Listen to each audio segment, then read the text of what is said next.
How is it going, YouTube? Mo Sports Network back again, talking about the number 9 team in my NFL preseason power rankings. And today we are talking about the dreaded Pittsburgh Steelers. Now, I do not dislike teams, usually. Uh, in most sports, there's not really many teams I hate. The Pittsburgh Steelers, and I'm going to preface this video by saying this if there seems like there's any bias, is my least favorite football team ever. It is because they are so good and kick around my Bengals all the time. And some of their players in the past who aren't on the team anymore, so I don't really have many problems with the players on this iteration of the team, but I just wanted to disclose that potential bias before we start. That being said, I think this team is good as shit, and they're a top 10 team in the league, in my opinion, for the Steelers fans watching. I don't think the number 9 team in the league would disappoint any of you because I think this team is really good if things go right. We're going to talk about how I think they will go a little later. But we're going to start, as usual, with the coaching staff. We have Mike Tomlin. I think Mike Tomlin is a top 5 coach in the league. He's done it year after year after year, has never gone below 500 with the Steelers. He is a great head coach. I know some Pittsburgh fans want him fired occasionally.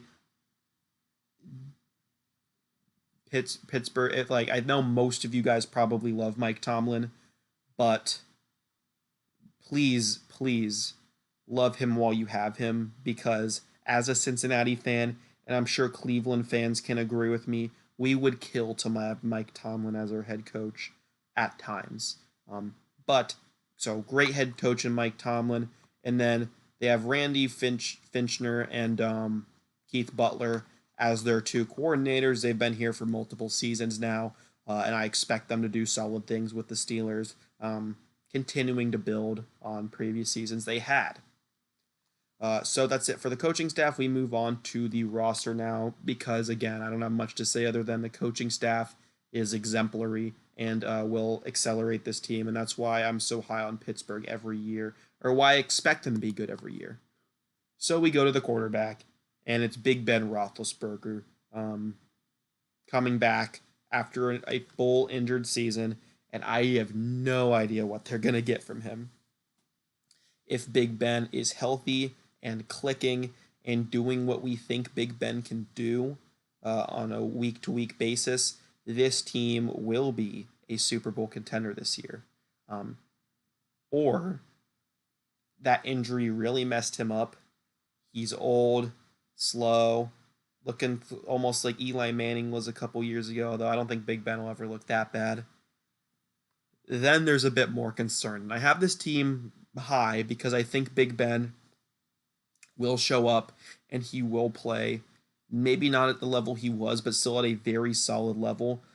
And the fact that this team still won 8 games last year behind Mason Rudolph and Duck Hodges makes me think Ben Roethlisberger can come in and do 9 or 10 easily still, with this talented roster he has around him.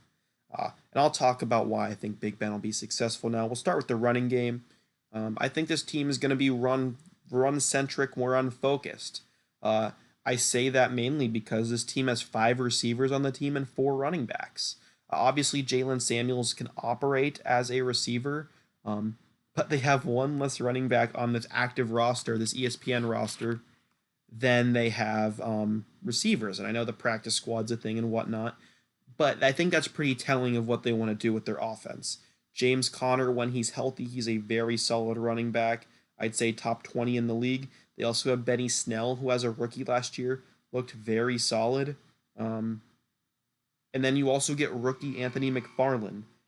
If you don't know anything about Anthony McFarland, watch the 2018 Ohio State game he played against them. It is like makes you drool type stuff of the talent Anthony McFarland has as well. And then along with Jalen Samuels, who's a bit of a gadget guy, really high on this running game as a whole, especially if James Conner can stay healthy. That will be really huge for this team.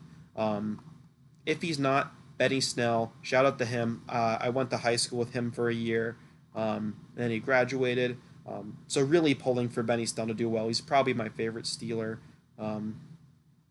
And then McFarland, I think, also has potential to do really well if Connor's to go down again like he has been known to do the last couple seasons. But again, Benny Snell, Anthony McFarland, and James Conner, I think, is a really good three running back set, and that's ignoring what Jalen Samuels can provide in other ways as a very unique player. Now we go over to the receiving core, which I think is deep and good. Deep to an extent. There's obviously only 5 guys on it, and I say they're deep because I think all 5 of them are good and can make plays for this team, and I expect them to. Juju Smith-Schuster, borderline 1 receiver between 1 and 2. We saw him struggle a bit last season without Antonio Brown to pair with him, but I think Juju still is a number 1 receiver. I want to see him keep developing, but I like what I've seen from Juju. And then you have Deontay Johnson and James Washington, the 2 other main incumbents on this team, returning. A lot of people have a lot of hype for Deontay Johnson, second season from Toledo. He had a pretty decent rookie season. He's looking to improve on that. And then James Washington from Oklahoma, continuing to get snaps as well. And then another guy to look at, really to look at, because I think he's going to excel with the Steelers, is Chase Claypool. I really liked him coming out of Notre Dame, had an amazing combine. From even saying that from a guy who doesn't really take much stock into the combine, I still think Chase Claypool was really impressive. He's going to be this team's 4th receiver to start. I wouldn't be shocked if he was the number 2 receiver by the end of this season. Then you have Ray McLeod. He is the firm 5th receiver on this team, but he's still bounced around the league. I think he's still a solid 5th guy as far as 5th guys go. So I think this receiving core is pretty solid for Pittsburgh. And I haven't even talked about the tight end group with Eric Ebron and Vance McDonald. Vance McDonald played really well with Pittsburgh last season. And I think him, along with Ebron, a new addition to this offense, I think that 2-headed monster at tight end is going to be impressive. Obviously, neither of them are top 10 tight ends in the league. But I think Pittsburgh's always done more than less with tight ends since Heath Williams retired. It was Heath Williams. Is that his name? Heath Miller. Jesus. Sorry, Pittsburgh fans. I don't know how I could forget Heath Miller. After him just torturing the Bengals for so long.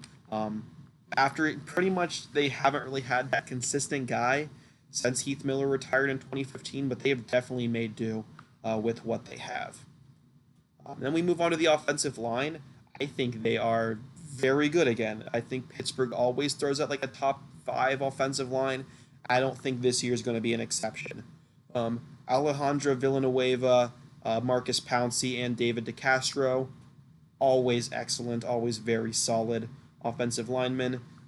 Zach Banner earns his starting right tackle job, had a very solid Pro Football Focus grade. They call him Mr. Eligible because he always checks in as an eligible receiver on a lot of plays. He's going to earn that starting right tackle spot. I liked Zach Banner coming out of I'm slipping. Where is he from? Pittsburgh? No, USC. Yeah, that's right.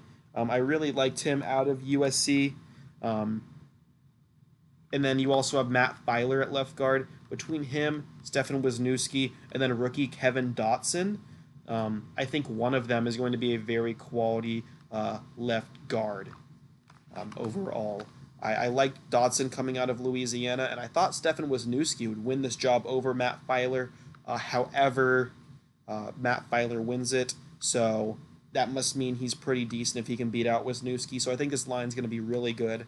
Top 5 line in the league, will enhance what this team wants to do, and part of the reason why I believe in Big Ben to make a bounce back because of how strong I think this line's going to be. He's going to have a lot of time to throw the football. So exciting offense here for the Steelers. I think compared to last year, which the offense was stagnant without Big Ben. But again, they didn't have Chase Claypool. They didn't have Anthony McFarland. They didn't have Eric Ebron. So they added to this offense, made it more exciting. But that's not why this team is so good. It's the defense, folks. This has the potential to be a top 5 defense in the league. They are very good. Just start right away. I think with the system they run, Tyson Alualu is not going to be on the field very much. I think you're sort of looking at, in the nickel, you would have Stephon Tuitt and Cam Hayward as your interior defensive linemen. They are both really good interior wise. I think they both have plus, like, above 88 grades on PFF. Really solid guys. Then your edge rushers, you're going to have TJ Watt. I'm not ready. I know last year he looked like a number one pass rusher in the league, and I was high on him. I had him as like my 12th overall player in the draft. He came out, so I'm high on him. And maybe that's just my anti-Steeler bias. I want to say he's a top 10 pass rusher. Not ready to call him top 5 yet, but TJ Watt, don't let that downplay him at all. He is still really good. And then you also have Bud Dupree next to him, who is definitely a solid pass rusher. The one thing I would say about this pass rush is I'm worried about how deep they are. Obviously, Dupree and Watt and Hayward and Tuitt are really good pass rush wise, but I am a bit concerned about if one of them gets hurt, who's going to step up. Like Alex Highsmith out of Charlotte is a rookie. I think he has potential. I don't think he's ready yet. Then a lot of these other guys, I'm just not sure if they can replace the production of these guys. But assuming they all stay healthy, because I don't think any of these guys have real injury concerns throughout their career long term. I know they've been banged up, these guys from here and there. But I think they will be a really solid pass rush, continue what they did last year. Talking about the linebackers, again, a bit of a depth issue in my opinion. Like, no offense to Robert Spillane or Marcus Allen or Ulysses Gilbert, they will be special teamers and they will check into games at points and be okay linebackers. I don't know too much about them, but it's Vince Williams and Devin Bush. Now, Devin Bush was fantastic his rookie season. I think he's going to keep improving on that. As far as a rookie linebacker goes, Devin Bush looked really good. Then Vince Williams, who I'm not as high on as Devin Bush, but I think he's a quality starter middle linebacker. He's knowledgeable. He's been around the game for a long time. He aggravates me as a Bengals fan, and that's, I guess, what he wants to do as a defensive player. So Vince Williams as a solid middle linebacker as well. So far, not really many holes on this defense other than potential depth issues. Then we go to the secondary, which I think continues to be strong. You have Joe Hayden, who's always good at corner. Not what he used to be in Cleveland, obviously, but I think Joe Hayden is still a very quality corner for this team, is still a number one corner. I think he definitely gets the job done. And then next to him, you have Steven Nelson, who had a quality season last year. I think he's starting to solidify himself as a top 25 corner in the game. And I think this season he has the chance to improve himself even more. In the slot, likely going to have Mike Hilton. If not him, Justin Lane, who I was high on out of Michigan State, but I think it's going to be Hilton. He's probably the weak link of this corner group in the nickel package, but I don't think he's awful. Just the weak link is all. He's probably, like, I think the Steelers will have some matchup problems with slot guys.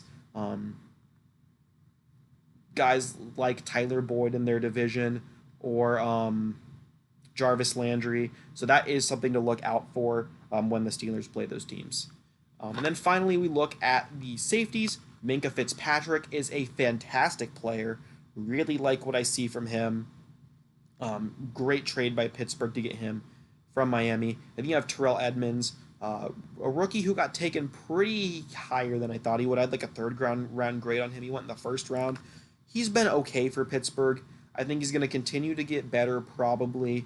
But again, with the rest of this defense being so solid, I don't think a bit of a deficiency at strong safety with a continually growing player to be a big deal. So I still like Terrell Edmunds there. And then you have Sean Davis behind both of those guys. He can fill in for both if either of them need to go out or go down for whatever reason. And he's been in Pittsburgh for a while now, and I think he is a quality backup for this team. So the defense, again, I drafted them in my real fantasy league this year because I think they are going to be a top 5 defense, and I'm very high on them. It's a really solid defense for Pittsburgh. So we now flip over to the schedule. I have my schedule pulled up how I think they would do. But don't let that first game distract you, Steelers fans. I think it could go Steelers. Um, I just the Steelers at the beginning of their seasons every year, they have some confusing games where you think, why did the Steelers lose to this team? And I think in New York, first game of the season, big game's first game back after being out for a while. I think it's going to take a while for them to pick things up. And I think there's a good potential they lose that game. Um, but then they start rattling off some wins. I think they beat Denver. I think they beat Texas. Or I think they beat Houston. I think they beat Tennessee. Three teams I have highly ranked more than the Giants. I think they lose to Philly. I think Philly's going to be really good. And they beat Cleveland, lose to Baltimore into their bye week. But I think into their bye, they're going to be 4-3. And then I think that's where they really start picking up ground down the stretch. They lose to Dallas out of their bye. I'm super high on Dallas this year. And then they start rattling off some wins. I think they beat Cincinnati, beat Jacksonville, get a big win against Baltimore, beat Washington football team, then beat the Bills. I have them losing to Cincinnati. I just think Cincinnati has not won a game in the series since 2015.